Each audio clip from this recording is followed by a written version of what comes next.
형제들아, 너희는 함께 나를 본받으라. 그리고 너희가 우리를 본받은 것처럼 그와 같이 행하는 자들을 눈여겨보라.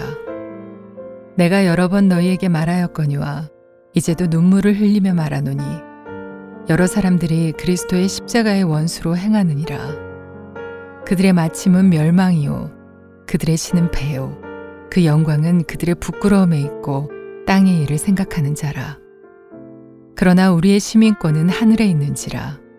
거기로부터 구원하는 자 곧 주 예수 그리스도를 기다리노니 그는 만물을 자기에게 복종하게 하실 수 있는 자의 역사로 우리의 낮은 몸을 자기 영광의 몸의 형체와 같이 변하게 하시리라.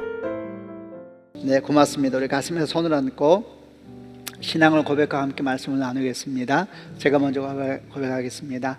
하나님은 나를 사랑하십니다. 나는 그 사랑 안에 있습니다. 하나님은 오늘 나에게 말씀하실 것입니다. 그 말씀에 능력이 있습니다. 그 말씀에 생명이 있습니다. 나의 마음을 하나님께 열겠습니다. 나의 생각을 예수님께 집중하겠습니다. 들은 만큼 변합니다. 들은 만큼 행복해집니다. 오늘 우리가 함께 나눌 말씀은 빌립보서 3장 끝에 있는 말씀입니다. 빌립보서가 전체 4장으로 되어 있는데 4장이 인사 중심으로 좀 되어 있는 말씀이다 보니까 3장 끝부분이 우리가 나누는 내용에서 아주 중요한 어찌 보면 한 번에 이렇게 묶어주는 마무리와 같은 내용이 있어서 잘 우리가 나누어 보려고 합니다. 우선 끝부분 17절 이후에 나누는 말씀을 위해서 앞에 있었던 얘기부터 해보려고 합니다. 우리가 지난주 말씀 나눈 가운데 사도 바울이 자신의 삶을 비유하기를 표대를 향해 달려가는 경주자의 삶과 같다 이렇게 비유했던 것을 여러분 기억하실 것입니다. 그리스도인의 삶이 그러하다는 것이죠. 우리 삶은 표대를 향해 달려가는 경주자의 삶과 같다. 그러면은 우리가 바라보고 달려가는 그 표대는 무엇입니까? 그것은 하나님의 나라이죠. 그리스도 안에서 마침내 완성된 하나님의 나라. 이 나라는 예수께서 재림하실 때 마지막 날에 완성되는 것입니다만은 지금 이제 표대를 향해 달려가는 삶을 산다는 것은 그 하나님 나라를 지금 믿음으로 내 삶의 자리 가운데서 이루어 나가는 것이지요. 하루하루 살아가면서 하나님의 약속을 믿고 하나님의 말씀을 믿으면서 지금 그 하나님 나라를 내 삶의 자리에서 이루어가는 삶, 그게 표대를 향해 달려가는 경주자의 삶이라 할 것입니다. 어떻게 하여야지 표대를 향하여 멈추지 않고 끝까지 달려갈 수 있을까? 이에 대해서 사도 바울은 빌립보서 3장 13절부터 14절에 이렇게 말씀을 나눴습니다. 제가 먼저 13절 읽어보겠습니다. 형제들아, 나는 아직 내가 잡은 줄로 여기지 아니하고 오직 한 일, 즉 뒤에 있는 것은 잊어버리고 앞에 있는 것을 잡으려고. 14절 표대를 향하여 그리스도 예수 안에서 하나님이 위에서 부르신 부름의 상을 위하여 달려가노라. 여기에서 표대를 향해 달려가는 그리스도인의 삶을 위해서 한 세 가지 중요한 교훈을 우리에게 주었습니다. 첫 번째는 표대를 향해 달려가는 삶에 필요한 태도는 아직 잡은 줄로 여기지 아니하는 태도가 필요하다라고 했습니다. 아직 잡은 줄로 여기지 않는다는 이야기는 구원을 당연한 것으로 여기지 않는다는 말씀입니다. 이 말씀은 우리가 예수님을 믿음으로 말미암아 받은 구원의 확신을 갖지 말라는 말이 아니라 구원을 이미 따놓은 당상처럼 쉽고 가볍게 여기지 말라라는 의미로 받으면 됩니다. 왜 이런 태도가 필요합니까? 왜냐하면 우리는 지금 구원을 향해서 표대를 향해서 달려가는 경주자의 삶을 살고 있기 때문이죠. 우리가 아는 것처럼 우리가 예수를 믿는 순간 이미 구원은 시작되었지만 아직 완성되지 않은, 이미와 아직이라는 그 사이에 우리 인생에 놓여 있지 않습니까? 그래서 우리가 경주자의 삶과 같다 이렇게 했으니까 구원을 이미 따놓은 당상처럼 당연히 여기는 것이 이 경주자의 삶에 결코 유익한 것이 아니겠지요. 생각해 보십시오. 다름질하는 경주자가 이미 경주가 끝난 것처럼 생각한다면 어떻게 되겠습니까? 다름질에 최선을 하지 않겠지요. 또 중간에 다름질을 하다가 어려움이 오고 위기가 오면은 계속해서 다름질을 해야 될 동기부여도 잘 되지 않을 것이고, 어쩌면 그 사람은 중간에 다름질을 멈춰 버릴지도 모릅니다. 여러분, 다름질을 멈춰보려고 난 다음에 심판에게 가서 상을 달라 그러면 또 어떻게 해야 되겠습니까? 그런 면에서 우리는 이미 구원을 따놓은 당상처럼 여기지는 말아야 된다. 물론 이미 우리는 믿음으로 말미암아 구원이 시작되었습니다. 그러므로 우리가 포기하지 아니하고 이 다름질을 계속하게 된다면 우리에게는 완전하게 복음이 완성될 날이 반드시 오게 될 것입니다. 두 번째 또 필요한 태도는 뒤를 돌아보지 않는 태도다, 이렇게 말씀하고 있죠. 뒤를 돌아보지 않는다는 이야기는 복음의 다름질을 할 때에, 표대를 향한 다름질을 할 때 과거에 매이지 말아야 된다는 말입니다. 과거를 다 잊어버리라는 말이 아니죠. 그럴 수도 없고 또 그래서도 안 될 것입니다. 그러나 그 과거가 우리 믿음의 다름질에 우리를 묶어버리는 사슬이 된다면 그것 또한 문제가 되는 것입니다. 과거의 상처와 아픔과 쓴뿌리가 없는 사람은 없지만은 우리는 주 예수로 말미암아 이 모든 상처를 주의 십자가 앞에 내어드렸고 우리는 믿음으로 선포하였습니다. 이제는 더 이상 과거에 사로잡혀서 탓하며 원망하며 정죄하며 인생을 허비하지 않겠다, 이런 마음이 과거를 돌아보지 않는 믿음의 다름질을 하는 사람에게 필요한 마음이다라는 겁니다. 세 번째 또 믿음의 다름질에 필요한 태도는 표대를 향하여서 한 마음으로 달려가는 태도입니다. 집중력이죠. 다름질을 하다 보면 얼마나 많은 소리가 들리는지 모릅니다. 그 소리 중에는 응원하는 소리도 있지만 비웃는 소리도 있고 조롱하는 소리도 있고 정죄하는 소리도 있고, 여러분 믿음의 다름질을 하다 보면 얼마나 많은 소리가 사실은 바깥에만 들려오는 것이 아니라 우리 내면에서도 들려오지 않습니까? 얼마나 많은 소리가 들려옵니까? 그런 소리를 다 듣고 신경 쓰다 보면 어떻게 다름질을 하겠습니까? 우리에게 들려오는 소리가 많다 할지라도 그 소리를 다 듣기 시작하면은 거기에 신경 쓰면은 달리지 못할 것입니다. 마음에는 파도가 일어나기 시작할 것이고 호흡은 거칠어지고, 여러분 다름질이 엉키지 않겠습니까? 그러다가 분노하면서 경기장을 벗어나서 그 소리를 지르는 쪽을 향하여서 달려갈지도 모릅니다. 그런 사람이 어떻게 다름질을 다 끝낼 수 있겠습니까? 표대를 향하여서 마음을 모으고 뜻을 모으고 한 마음으로 달려가는 것, 그게 믿음의 다름질을 하는 사람에게 필요한 세 번째 태도입니다. 이렇게 이제 사도 바울은 그리스도인의 삶은 다름질과 같은 것이다, 다름질은 경주자의 삶과 같은 것이다, 이렇게 비유하고 난 뒤에 이제 오늘 우리가 묵상하려고 하는 3장 끝에 있는 아주 중요한 몇 가지 교훈을 덧붙이기 시작합니다. 우선 17절부터 19절까지 그 내용을 먼저 읽어보겠습니다. 제가 먼저 17절 읽겠습니다. 형제들아, 너희는 함께 나를 본받으라. 그리고 너희가 우리를 본받은 것처럼 그와 같이 행하는 자들을 눈여겨보라. 18절, 내가 여러 번 너희에게 말하였거니와 이제도 눈물을 흘리며 말하노니 여러 사람이 그리스도의 십자가의 원수로 행하느니라. 그들의 마침은 멸망이요 그들의 신은 배요 그 영광은 그들의 부끄러움에 있고 땅의 일을 생각하는 자라. 첫 번째 이제 계속해서 말하는 교훈이 뭐냐면 나를 본받으라, 이렇게 말을 합니다. 형제들아, 나를 본받아라. 그리고 너희가 우리를 본받은 것 같이 그와 같이 행하는 자들을 눈여겨보라. 눈여겨보라는 이야기도 본받으라는 말과 거의 결이 같은 말씀이죠. 지금 사도 바울이 나를 본받으라 이렇게 말하는 걸 보니까 이제 표대를 향하여 달리는 경주자의 삶 바로 뒤에 나오는 말씀이니까 사도 바울 또한 경주자의 삶을 살고 있다는 것을 의미하는 내용이겠죠. 그럼에도 불구하고 참 놀라운 말씀이라는 생각이 듭니다. 나를 본받으라, 이런 말을 이렇게 당당하게 할 수 있는 사람이 여러분 이 땅에 얼마나 되겠습니까? 여기만이 아니고 사도 바울의 서신서를 보다 보면 나를 본받으라는 말씀을 곳곳에서 적잖이 합니다. 여러분 혹시 이런 말씀을 들을 때 어떤 마음이 드셨습니까? 저는 사실 옛날에 사도 바울을 그렇게 좋아하지 않았을 때에 이런 말씀 때문에 싫어했어요. 너무 교만해 보이는 느낌이 들더라고요. 혹시 여러분은 어땠습니까? 그러나 사실 그 생각은 내려놔도 됩니다. 왜냐하면 사도 바울이 나를 본받으라 이렇게 권면하는 배경에는 사도 바울 자신도 예수님을 본받아 살아가는 제자라는 인식 아래에서 나오는 권면이기 때문입니다. 고린도전서 11장 1절에 사도 바울이 이렇게 편지 글을 써보냈습니다. 내가 그리스도를 본받는 자가 된 것 같이 너희는 나를 본받는 자가 되라. 내가 그리스도를 본받는 자가 된 것 같이 너희는 나를 본받는 자가 되라. 여러분 생각해 보십시오. 자신이 예수님을 본받는 제자라는 사실을 인식하면서 다른 사람에게 나를 본받으라 라고 말하는 것은 무엇을 의미하겠습니까? 이 말은 함께 그리스도를 본받는 제자가 되자라는 초청과 같은 얘기로 볼 수가 있지요. 그런데 만약 그 사람이 자신이 예수를 본받는 제자라는 것을 잊어버리고 다른 사람을 향하여서 나를 본받으라 라고 말한다면 조심해야 될 겁니다. 어쩌면 대단히 교만한 사람일 수도 있기 때문이지요.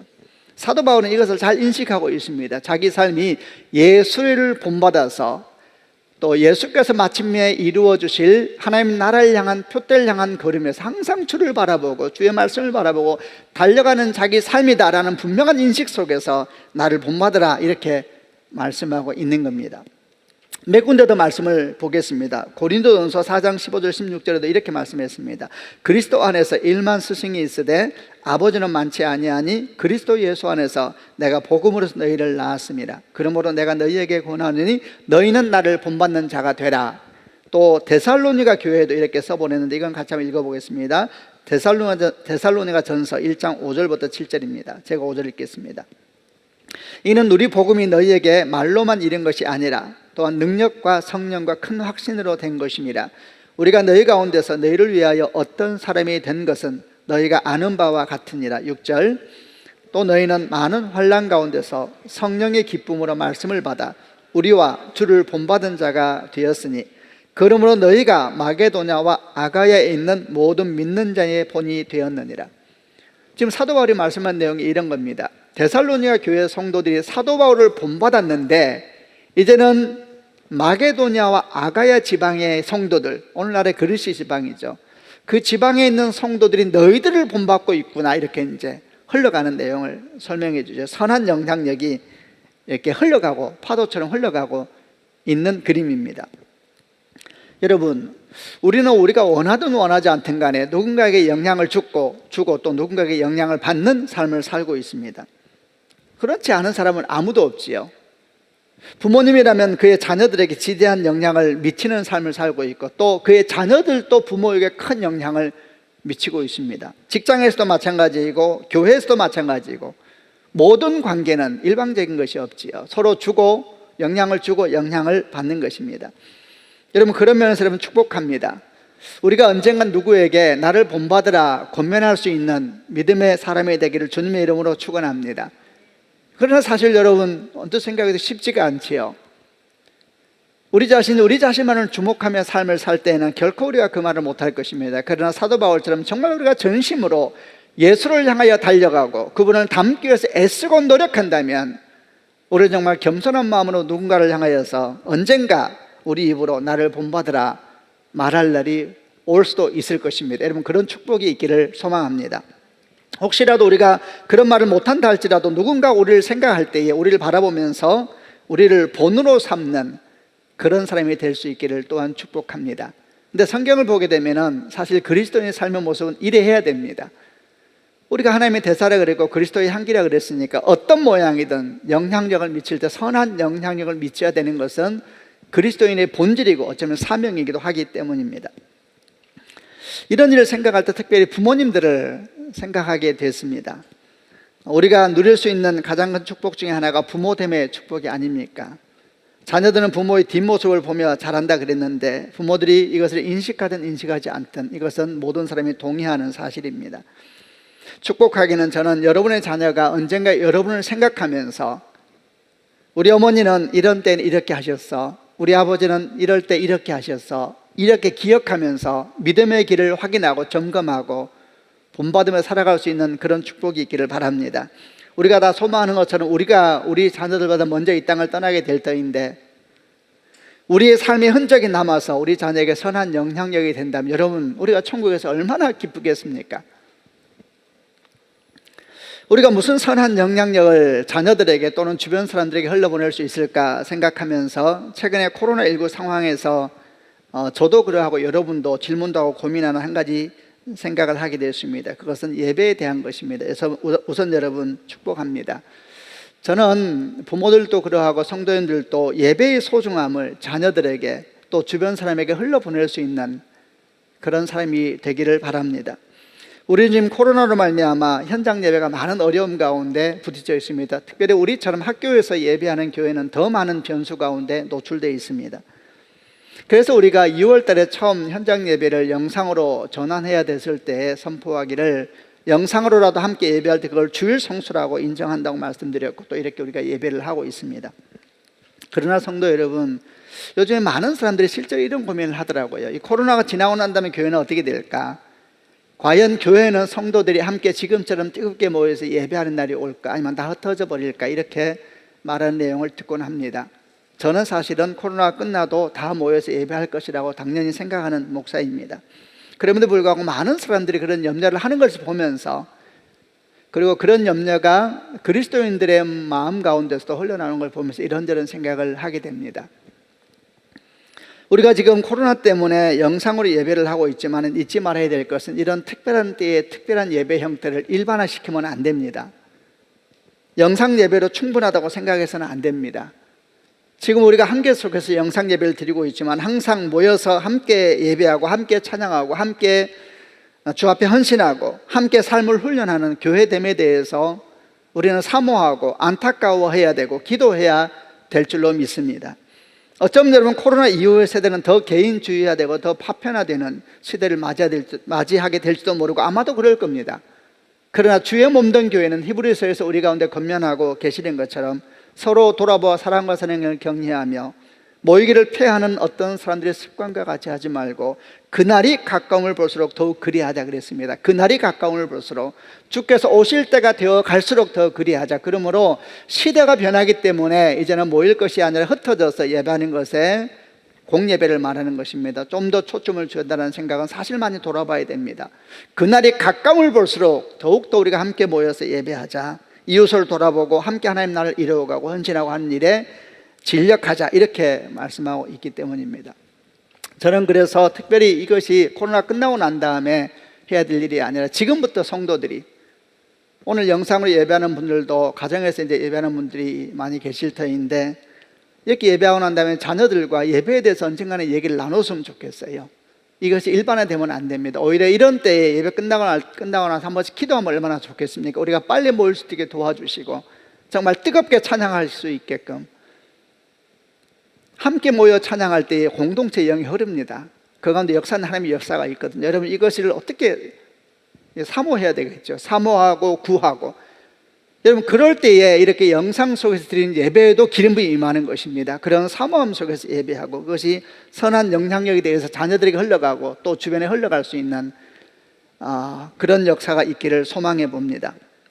이렇게 사도 바울이 다름질하는 삶을 설명하고 나를 본받는 선한 영향력에 대한 설명하는 뒤에 이제 18절부터 19절은 조금 결이 다른 얘기를 하기 시작합니다. 18절과 19절을 한 번 더 보겠습니다. 제가 18절 읽겠습니다. 내가 여러 번 너희에게 말하였거니와 이제도 눈물을 흘리며 말하노니 여러 사람들이 그리스도의 십자가의 원수로 행하느니라. 19절 그들의 마침은 멸망이요 그들의 신은 배요 그 영광은 그들의 부끄러움에 있고 땅의 일을 생각하는 자라. 앞에는 선한 본이 되어야 된다, 믿음의 다름질을 포기하지 말고 달려가야 된다, 이런 말씀을 쭉 했는데 여기에서는 그리스도의 십자가의 원수로 행하는 사람들에 대한 얘기를 하면서 반대로 결코 우리가 그리스도의 십자가의 원수로 행해서는 안 된다라는 말씀을 하기 시작합니다. 내가 여러 번 너희에게 말하였거니와 이제도 눈물을 흘리면 말하노니 그랬습니다. 눈물을 흘린다라는 헬라어가 원래 가지고 있는 의미는 흐느껴 온다는 것입니다. 흐느껴 온다는 것, 상상을 해보세요. 그리고 큰 소리로 부르짖는 것입니다. 지금 사도 바울이 어떤 마음으로, 얼마나 간절한 마음으로 빌립보 교회를 향하여 그리고 우리들에게 말씀하고 있는지가 주의 성령의 은혜로 말미암아 우리 가운데 느껴지는 축복이 있기를 바랍니다. 이제도 눈물을 흘리면 말하노니 여러 사람들이 그리스도의 십자가의 원수로 행하느니라. 그들의 마음은 마침은 멸망이요 그들의 신은 배요, 배부름, 인간의 욕망이라는 이야기죠. 그게 하나님이라는 것입니다. 자기의 욕망을 채우는 것, 그게 종교가 되어버렸다는 이야기죠. 그 영광은 그들의 부끄러움이 있고 땅의 일을 생각하는 자라. 이렇게 말하면서 여러 사람이 그리스도의 십자가의 원수를 행하고 있다 이러면서 흐느끼면서 정말 통곡하면서 큰 소리로 부르짖고 있습니다. 이런 누구일까요? 사도 바울이 말씀하고 있는 그리스도의 십자가의 원수를 행하는 사람들, 이렇게 눈물로 흘리면서 말한다는 얘기는 그래서는 안 되는 사람들이라는 이야기겠지요. 당신들이 그러면 안 되는 겁니다 라는 말이 아니겠습니까? 근데 그들은 누구이겠습니까? 앞뒤 내용을 보건대 이 그리스도의 원수를 행하는 사람들은 예수를 안 믿는 사람들이 아닙니다. 그렇다면 이렇게 눈물을 흘리면서 안타까워하면서 당신들이 그러면 안 되는 것입니다 이렇게 반응하지는 않지 않았을까요? 오히려 그리스도의 원수, 십자가의 원수를 행하는 사람들이라고 사도 바울이 말하고 있는 이들은 분명히 교회에 속해 있으면서 스스로 믿음이 있다고 말하면서도 그들의 삶이 십자가를 부인하고 십자가를 모른다 하는,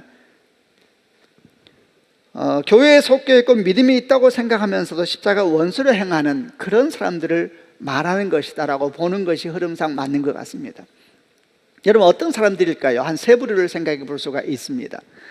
첫 번째, 스스로는 믿는다고 하면서 십자가를 부끄러워하거나 심지어는 십자가를 부인하는 사람들일 겁니다.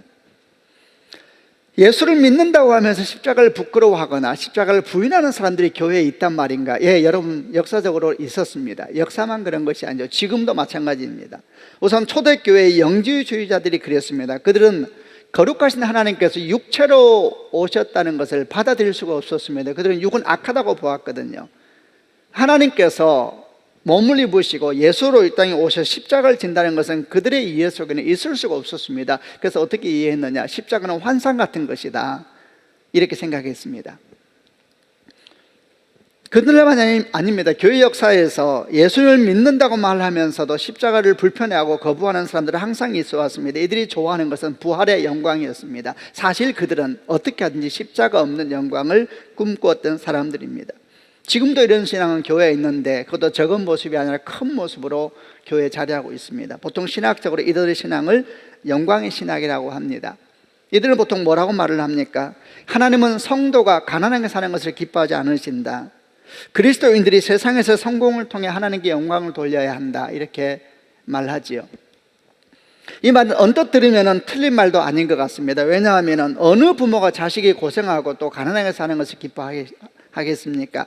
하나님도 우리 아버지이시니까 같은 마음일 것이다라는 논리로, 그러면서 이들이 좋아하는 비유, 아브라함도 부자였고 다윗도 부자였다 인용하면서 말하기 좋아하는데, 그래서 언뜻 들으면 틀린 말이 아닌 것처럼 느껴지는 겁니다. 그러나 사실 이것은 거짓말입니다. 여러분, 이런 번영이 참된 번영이 되기 위해서는 반드시 십자가를 통과해야 됩니다. 우리는 성경에서 가장 부유한 사람이었다라고 말하는 솔로몬에 대한 얘기를 할 때마다 정말 반면교사를 삼아야 됩니다. 솔로몬의 영광을 취하면 안 됩니다, 여러분.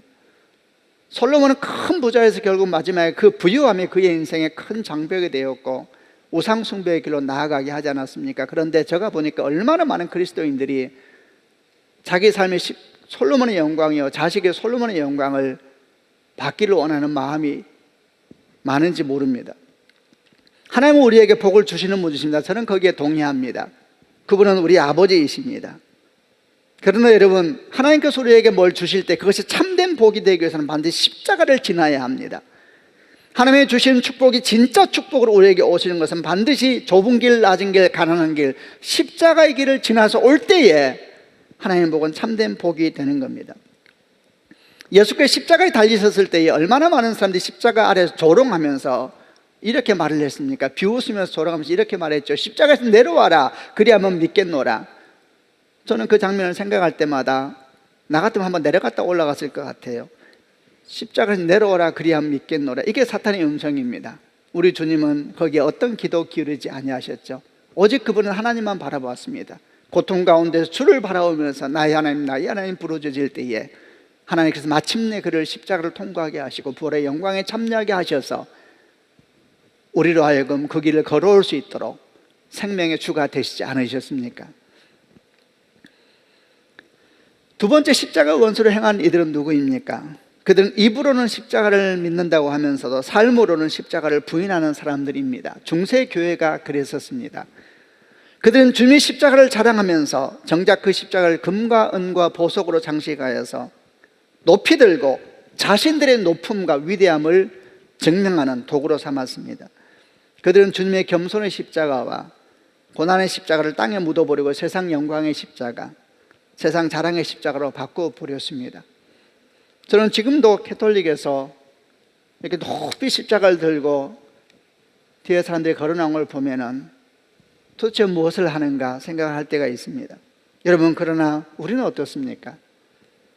오늘날 우리 주변을 보면은 주님의 십자가를 고급스러운 나무로 만들고 멋지게 장식하고 높이 세우고 화려한 조명으로 비추어 주면서 감싸고 있는 것을 얼마나 많이 봅니까? 그 십자가가 전하고자 하는, 그런 십자가가 전하고자 하는 메시지는 과연 무엇일까? 어쩌면 그런 십자가가 바로 우리 한국교회의 지금 영적 현실을 보여주는 것은 아닐까?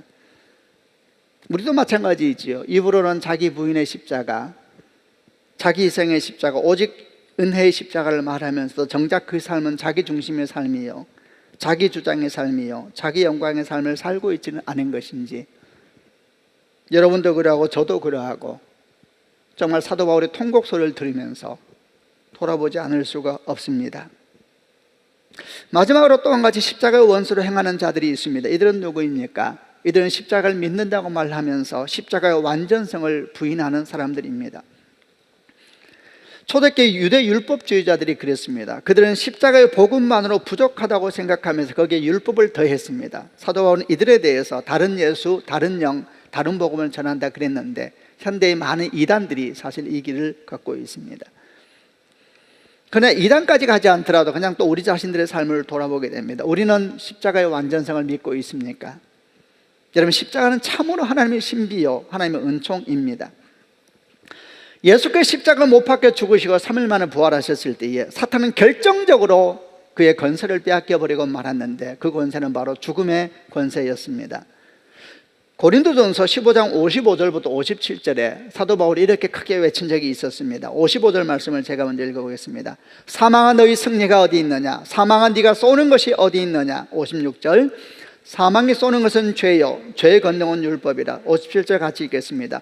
우리 주 예수 그리스도로 말미암아 우리에게 승리를 주시는 하나님께 감사하노니 사망아 너희 승리가 어디 있느냐? 사망아 네가 쏘는 것이 어디 있느냐? 사망이 쏘는 것은 죄요, 죄의 권능은 율법이라. 우리 주 예수 그리스도로 말미암아 우리에게 승리를 주신 하나님께 감사하노라.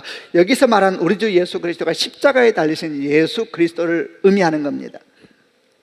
사망에 쏘는 것은 죄요, 죄의 권능은 율법이라. 여러분, 그래서 죄 아래에 있는 사람은 모두 다 사망의 권세 아래에 있는 것입니다. 죄 아래 있는 사람은 사망의 영이 다가올 때에 아무도 이기지 못합니다. 이것은 우리가 육체의 죽음만 의미하는 것이 아니라 사망의 권세가 우리를 덮는 인생이 있습니다. 사망의 냄새가 있거든, 사망의 냄새가. 여러분, 이 땅에 있는 모든 영광은 근본적으로 사망의 권세의 냄새를 풍기게 되어 있습니다. 냄새가 나거든요. 이 사망의 권세가 왜 이렇게 힘을 일할 수 있느냐? 그의 권세가 죄입니다. 죄 아래 있는 사람은 다 사망의 권세 아래에 있습니다. 아무도 벗어나지 못합니다. 그래서 죄가 사망에 딱 물면 역사상 그 누구도 이 사망의 권세로도 벗어난 사람은 아무도 없습니다. 살아있을 때도 사망의 권세 아래 살고 죽어도 사망의 권세 아래 죽어가는 것입니다. 왜냐하면 다 죄 아래 있기 때문에 사망이 딱 무는 순간 다 그 권세 아래 굴복할 수밖에 없지요. 그런데 2000년 전에 예수께서 이 땅에 오셨을 때에 이 사탄은 또 사망의 권세로 예수를 물었습니다. 왜냐하면 사탄은 꿈에도 생각 못했거든요. 하나님께서 사람을 위해 죽기 위하여서 육체를 지고 오신다는 생각은 사탄의 영성에는 이해가 되지 않는 영성입니다. 사탄은 무조건적인 헌신을 절대 안 믿습니다. 욥기를 보십시오. 그는 아주 냉소적인 영을 가지고 있지요. 그래서 무조건적인 헌신을 안 믿습니다. 조건 없는 사랑 안 믿습니다. 성도들이 주를 향하여 내가 무조건적으로 주를 사랑한다 그러면 사탄이 비웃는 영을 던지지요. 축복 준다니까 그런 것이지 안 믿습니다. 그래서 저는 여러분 외치는 것이 참 그렇습니다. 사탄하고 싸워 이기는 방법은 사탄이 예측할 수 없는 방법으로 싸워야 됩니다. 사탄이 예측되는 사람은 사탄한테 못 이깁니다. 예측할 수 없는 방법이 뭐냐? 무조건적인 헌신입니다. 조건 없는 사랑입니다. 주를 사랑하되 고난 중에도 정말 사랑하는 겁니다. 그러면 사탄이 길을 잃어버립니다. 사탄은 2000년 전에 와서 예수가 딱 앞에 놓여졌을 때에 하나님께서 인간을 위해 주께서 오셨다는 걸 그는 믿을 수가 없죠. 그래서 그의 영원한 권세로 예수를 물었습니다. 죽음의 권세죠. 꽉 물었습니다. 그 권세 아래 이긴 사람은 아무도 없지요. 근데 그는 이 사탄이 예수를 죽음의 권세로 무는 순간, 그 순간을 저는 상상하기를 좋아합니다. 그 순간 사탄은 설명할 수 없는 공포, 설명할 수 없는 두려움, 뭔가가 크게 잘못되었구나 라는 느낌을 본능적으로 알았을 것입니다. 물었는데 죄가 없는 거예요. 세상에 물었는데 죄가 없는 거예요. 그러나 사탄은 끝까지 믿지 않고 온 힘을 다해서 계속 예수를 물었지요. 3일 동안 물었습니다. 그러나 죄가 없었습니다. 여러분, 어떻게 죽음이 영원한 생명을 이길 수가 있습니까? 어떻게 어둠이 빛을 이길 수가 있습니까? 3일 동안 물고 있는 동안에 사단의 권세는 힘을 잃어갔고 그는 길을 잃어버렸습니다. 3일 뒤에 그는 입을 벌릴 수밖에 없었습니다. 그와 함께 무덤의 문은 열리고 우리 주의 영광이, 부활의 영광이 온 땅과 하늘을 덮어버리게 된 것입니다. 그 이후로 십자가 아래 있는 사람은 여러분 절대 죽음의 권세가 일할 수가 없습니다. 살아도 일할 수 없고 죽어도 일할 수가 없습니다. 그래서 십자가 아래 있는 사람은 죽음의 권세가 딱 물라 그래도 성령으로 말미암아 믿음으로 말미암아 딱 선포하면은 잠시 우리가 위기가 오는 것 같아도 주 예수로 말미암아 권세가 우리 가운데 있기 때문에 사탄이 우리를 어떻게 할 수가 없는 것입니다. 믿음으로 아멘 하시길 바랍니다. 여러분, 이게 십자가의 완전성입니다. 완전. 그러므로 우리는 날마다 십자가 앞에 엎드려야 됩니다. 십자가 앞에 위기가 오고 고난이 오고 절망이 올 때에 이 죽음의 권세, 이 절망의 권세에서 이길 수 있는 힘은 십자가에 나가야 합니다. 십자가에 나가서 주의 영광을 보고 영원한 영광, 영원한 생명, 영원한 정말 빛 되시는 주 앞에 딱 머물 때에 사탄은 어떻게 할 수가 없는 것입니다. 이것이 십자가의 구원의 완전성입니다. 그러므로 십자가 아래 있는 사람은 더 이상 죽음의 권세 아래 있지 않냐고 영원한 생명의 권세 아래 있는 것입니다. 예수를 믿는다고 말하면서 십자가를 기뻐하지 않는 사람은 그 사람은 스스로 속고 있는 것입니다. 그는 죽음의 권세 아래 있는 것입니다. 예수를 믿으면서도 죽음의 권세 아래 있을 수가 있는가? 원래는 있을 수가 없지요. 스스로 속고 있는 것입니다. 사도 바울은 외쳤습니다. 고린도전서 1장 18절에 십자가의 도가 멸망하는 자들에게는 미련한 것이요 구원을 받는 우리에게는 하나님의 능력이라. 고린도전서 1장 22절 25절에 유대인은 표적을 구하고 헬라인은 지혜를 구하나 우리는 십자가에 못 박힌 그리스도를 전하니 유대인에게는 꺼리끼는 것이요 이방인에게는 미련한 것이로되 오직 부르심을 받은 자들에게는 유대인이나 헬라인이나 그리스도는 하나님의 능력이요 하나님의 지혜니라. 아멘이죠. 우리가 믿고 전하는 그리스도는 누구십니까? 십자가에 못 박히시고 부활하신 우리 주 예수 그리스도이십니다. 아멘이죠. 그분을 우리가 딱 믿는 순간 우리는 생명의 권세 아래 들어가고 있는 것입니다. 죄와 사망의 권세가 우리를 이기지 못하는 것입니다. 그래서 성경은 말하기를 하나님께 감사하리로다. 사망아 너희 쏘는 것이 어디 있느냐? 사망아 너희 죽이는 것이 어디 있느냐? 우리 주 예수께 감사하리로다. 여러분, 우리는 결코 십자가의 원수가 되어서는 안 됩니다. 우리는 십자가의 친구가 되어야 됩니다. 아멘이죠. 십자가를 부인하고 부끄러워하는 성도가 되면 안 됩니다. 십자가를 자랑하고 자기 십자가를 짊어지고 나가는 성도가 되어야 합니다. 반드시 그런 성도들에게 부활의 영광, 하나님의 영광이 우리 주 예수로 말미암아 우리 가운데 임하게 될 줄로 믿습니다. 이렇게 달려가는 다른들의 삶을 이야기하고 선한 영향력을 설명하고 십자가의 원수가 되면 안 된다 이렇게 설명한 사도 바울이 이제 3장 마지막에 가서 이 모든 것을 아우르는 어쩌면 가장 근본되는 믿음에 대한 이야기를 하기 시작합니다. 이 모든 것을 아우르는 믿음이 무엇이겠습니까? 20절과 21절에서 사도 바울의 설명을 들어보겠습니다. 제가 먼저 20절 읽겠습니다.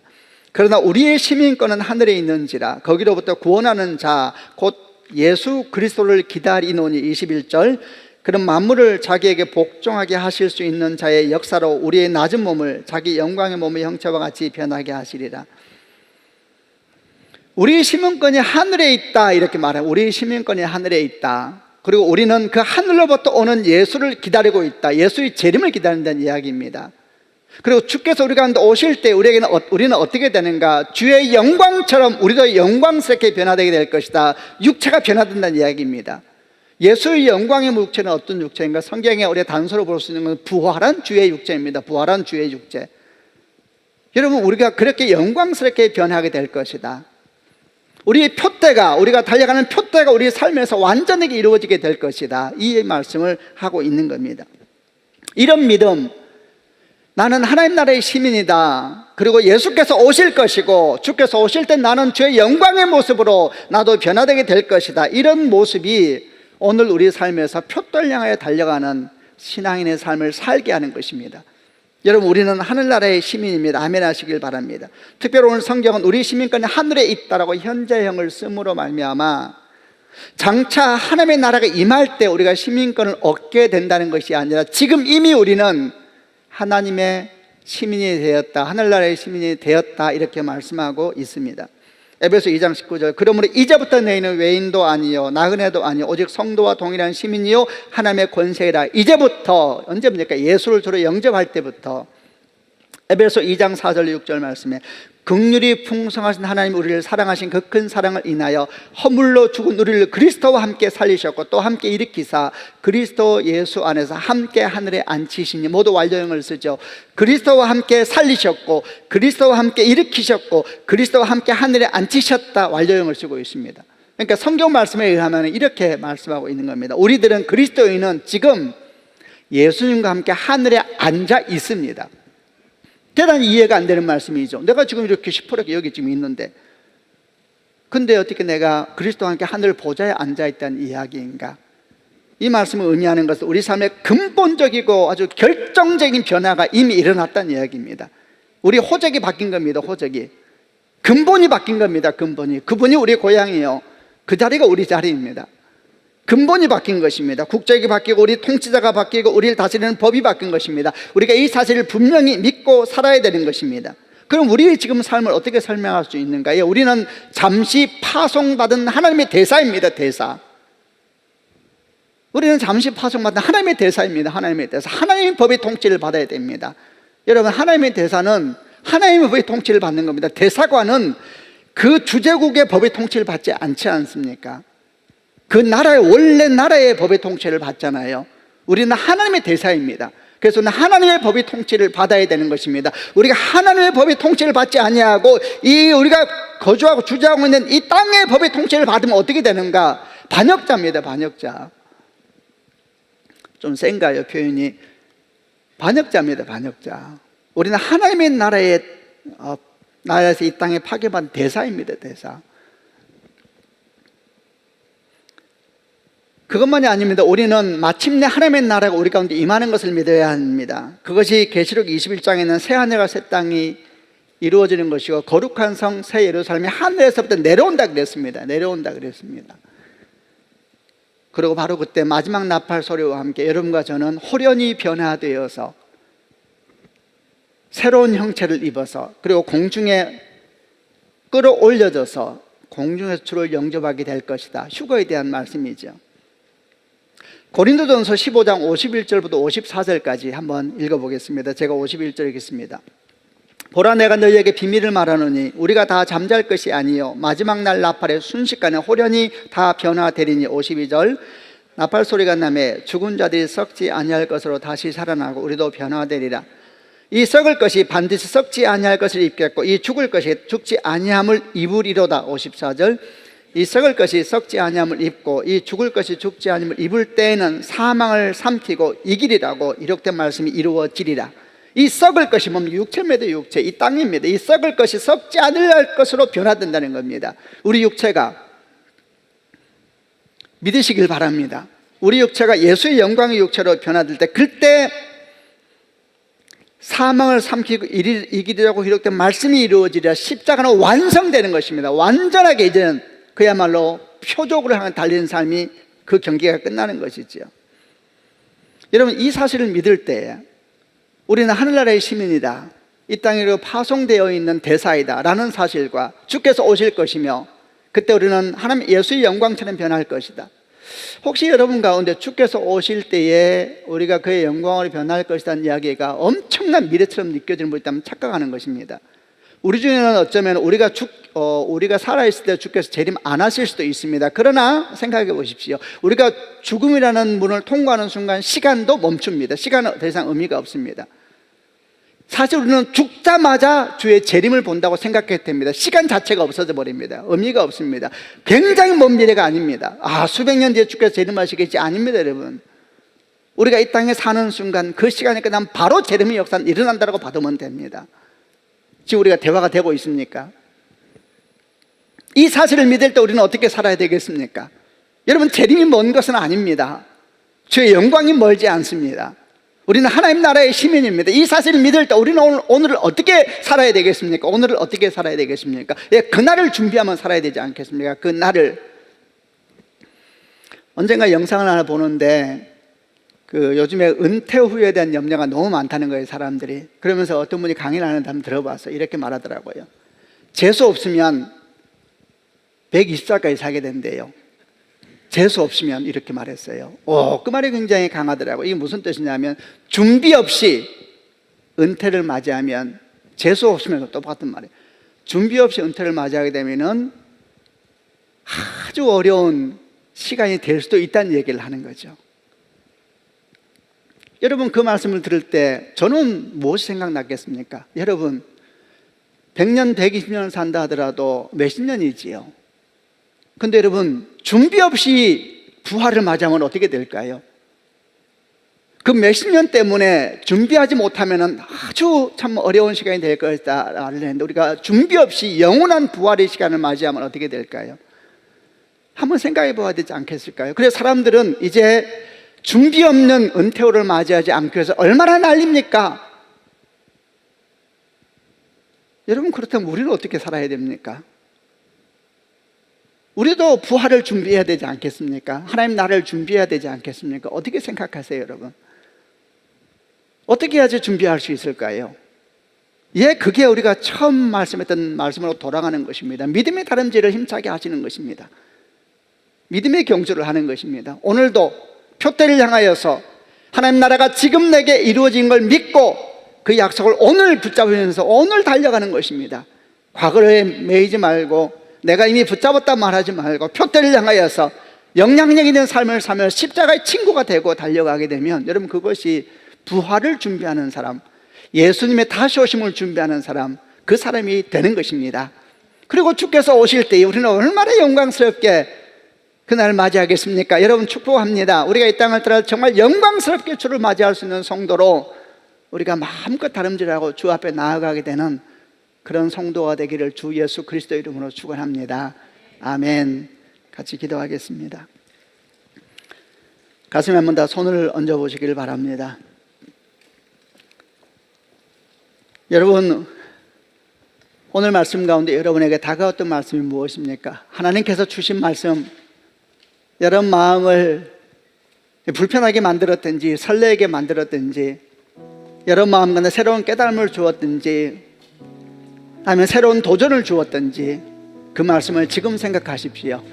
그리고 지금 붙잡으시고 함께 기도하십시다. 하나님 아버지, 오늘 우리가 주의 말씀을 붙잡고 주 앞에 기도하며 나아갑니다. 하나님, 이 말씀이 우리 삶에 하나님의 사건이 되길 원하나이다. 이 말씀이 그저 듣고 지나 스쳐가는 바람 같은 말씀이 아니라 내 영혼을 관통하고 내 삶을 관통하며 내게 중요한 도전이 되고 중요한 숙제가 되고 내게 기도의 제목이 되는 하나님의 말씀이 되길 원하나이다. 하나님 역사하여 주옵소서. 같이 한번 통성으로 그 말씀을 생각하며 하나님께 기도하겠습니다.